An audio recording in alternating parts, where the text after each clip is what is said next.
de deixar de arrastrarme. Quería mirar o que eran esas máquinas. A que ven tanto apuro? Resmei apurando o paso. Querías quedar ali pechada? O máis seguro é que as portas pechen herméticamente, que quedáramos sen aire, sen contar que a tipa dixese a verdade sobre a electricidade estática.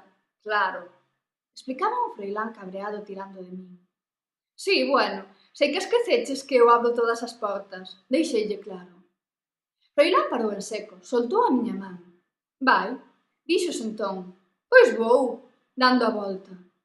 Froilán quedou plantado no corredor, mirándome avanzar cara á porta da sala das computadoras, predicindo unha hecatombe. Ves como abre? Díxenlle, aínda que era obvio ben se vía. Entrei satisfeita por lle levar a contraria e ter razón. Vino desaparecer detrás da porta que se pechaba. Benvida, Rita, dixo a voz de muller. Como que benvida? Xa me viches antes. Solteille sen reparar en que me chamase polo nome. Antes, cando? Preguntou a muller. Que paso a nivel de electricidade estática esa afectouche máis a ti do que se supoñía que me ia afectar a min? Rinda a muller. A min non me afecta a electricidade estática. Eu produzo-a, dixo a muller. Sen que lle prestase atención, lía con cuidado os letreiros que antes apuraban ante os nosos ollos aquel idioma estranxeiro. A ti sí que che afecta, pero non hai perigo, dixo a muller. Antes dixeches que era moi perigosa, solteille. Antes, cando? Volviu preguntar. Ai, que carallo! Desesperoume a máquina e saín da sala. Sen problema, por suposto, sin averiguar nada das máquinas, por suposto. Froilán agardaba por min do outro lado, sen expresión. Que pasou? Preguntou. Que é a electricidade estática? Pregunteille de volta. A que deixan os aparatos eléctricos no ambiente, respondiu. Porque douche unha descarga. Non, que dis? Non me dou nada, pero a tipa esta está mal, díxenlle. Díxoche que saíses ou que te ia frixir, riu Froilán. Que non, que me recoñeciu e todo. O que pasa é que non se lembra de que estiven antes contigo. Ou se fai a tonta, a min puxome dos nervios. Foille máis efectivo que a ameaza da electricidade estática. Razoaba conmigo mesma.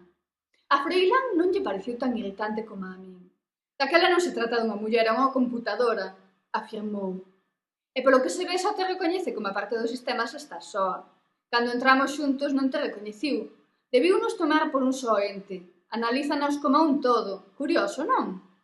Non lle respondín. Non tiña moita experiencia en tecnoloxía. A min parecíame curioso todo, desde o comezo ata o final.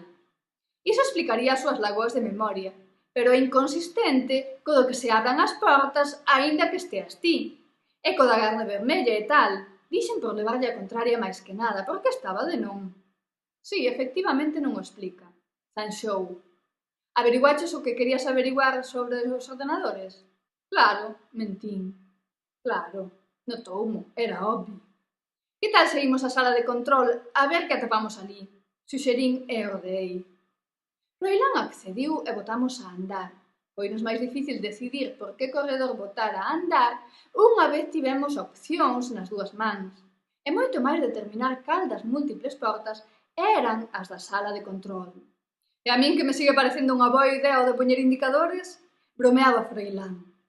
Si, sería un detalle pola súa parte. Respondín sen lle prestar demasiada atención. E se estiven aquí antes? Noutra viaxe, pero noutra que fixen despois de agora, porque antes lembraría ou non. Pode ser unha explicación. Aínda que nese caso imagino que serías espabilada de abondo como para deixar as cousas solucionadas para este momento. Senón, que sentido tería?